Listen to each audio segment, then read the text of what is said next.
Gênesis 41 ao 43. 2 anos depois, a hora de José ter seu sonho realizado chegou. Faraó teve um sonho que via 7 vacas gordas e bonitas sendo engolidas por 7 vacas magras e feias. Depois sonhou de novo e viu 7 espigas cheias de grãos e boas, que eram engolidas por 7 espigas secas e queimadas. Ele buscou saber com os sábios e adivinhos de seu reino, mas ninguém conseguiu interpretar. Foi nessa hora que o copeiro lembrou de José e seu dom de interpretação, fazendo com que o rei o chamasse imediatamente.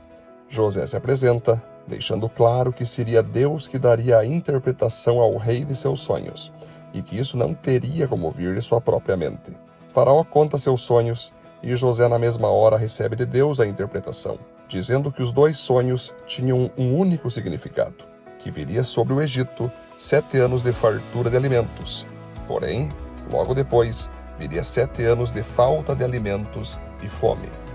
Logo que percebeu que Faraó aceitou a interpretação, José aproveitou a oportunidade e já se autodivulgou usando de terceira pessoa, para que o rei pensasse em colocar alguém de destaque em seu reino, que faria a gestão e a administração dos anos que viriam, fazendo estoques de alimento durante os 7 anos de abundância e usando desse estoque para alimentar o povo no tempo de crises. Faraó imediatamente fez com que o próprio José fosse esse gestor e o divulga por todo o reino como seu novo governador, estando apenas o rei acima dele. José imediatamente começa seu trabalho para estocar alimentos e constitui sua família, tendo como esposa Asenate, com quem teve seus filhos Manassés, que significa Deus me fez esquecer todo o sofrimento e toda a família do meu pai, e Efraim, que significa Deus me deu filhos no país onde tenho sofrido. Analisando essa parte gloriosa da história de José, aprendemos que quando temos um sonho de Deus, devemos saber que será no tempo dele e não no nosso que ele irá se cumprir. Pois como vimos, enquanto isso Deus irá nos treinar e capacitar para estarmos aptos a realizar. Devemos entender que Deus não está preparando um sonho para nós, mas está nos preparando para realizar um sonho que já está preparado por ele. Assim como José, ao ver que surgiu uma janela de oportunidade e por tabela se ofereceu para ser a solução de um problema, temos que saber que, em alguns momentos, oportunidades inesperadas surgirão, mas em outros momentos, nós mesmos criaremos as oportunidades para aproveitar. Lembre-se, nem toda porta Deus abrirá através de outros. Algumas portas Deus irá usar nós mesmos para abrir. Assim como José entendeu que a terra onde teve de sofrer foi a terra que agora ele iria prosperar, muitas vezes Deus irá fazer você ser próspero justamente no ambiente onde você tem sofrido. Mas na verdade, tal sofrimento não passou de um treinamento para te dar as bênçãos que você receberá agora. Tudo muda quando você muda seu olhar sobre as situações. O que você chama de sofrimento, Deus está chamando de treinamento. A falta de alimentos se alastrou para vários países ao redor do Egito, chegando até a terra de Canaã, onde vivia Jacó com seus filhos. Este os mandou ir até o Egito, pois tinham ouvido falar que lá tinha muito estoque alimentício e estavam vendendo. Ao chegarem diante do Egito, lá estava José, que viu seu sonho se cumprir na íntegra, quando seus irmãos se ajoelharam pedindo ajuda a ele.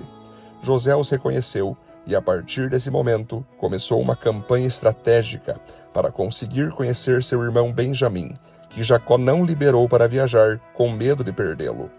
José, os acusando de espiões, mandou que voltassem para sua terra, mas trouxessem Benjamim, e para garantir essa ação por parte deles, manteve preso Simeão.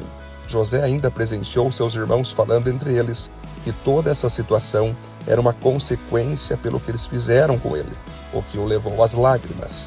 A comida em Canaã acaba novamente e eles precisam voltar. Porém, tiveram que convencer seu pai Jacó a permitir com muito contragosto que Benjamim subisse junto na viagem, caso contrário, não seriam atendidos. Além de os chamarem de espiões, José também fez com que estes levassem sem saberem um de seus copos de rituais, para também poder os manter como devedores dele, e assim seu plano de trazer toda a sua família para perto dele desse certo. Ao chegarem com Benjamim, José manda seu servo preparar a todos para um jantar com ele, que quando chegou no horário da janta, pôde ver e cumprimentar seu irmão Benjamim, e não aguentando a emoção, foi para seu quarto chorar. Depois José voltou e mandou servir a comida para seus irmãos. E também, em um ambiente ao lado deles, outras comidas seriam servidas para os egípcios, que trabalhavam no reino. José fazia isso, pois era judeu temente a Deus, e desde que chegou como governador, não aceitava comer da comida oferecida aos ídolos, mas ao mesmo tempo respeitava a religião egípcia, os servindo dentro da religião deles. Ser cristão é isso, é vivermos nossa fé, divulgarmos nossa fé, mas não tentar obrigar as pessoas a terem a nossa fé. Quando nos deparamos com pessoas que possuem uma fé diferente da nossa, cabe a nós respeitarmos e sermos educados, e orarmos para que tais pessoas um dia se dobrem à fé verdadeira que se encontra em Cristo Jesus. José mandou servir a comida a seus irmãos, e assim como seu pai mostrava preferência por ele, fez a mesma coisa por seu irmão Benjamim, mandando servir a ele 5 vezes mais comida do que para os outros.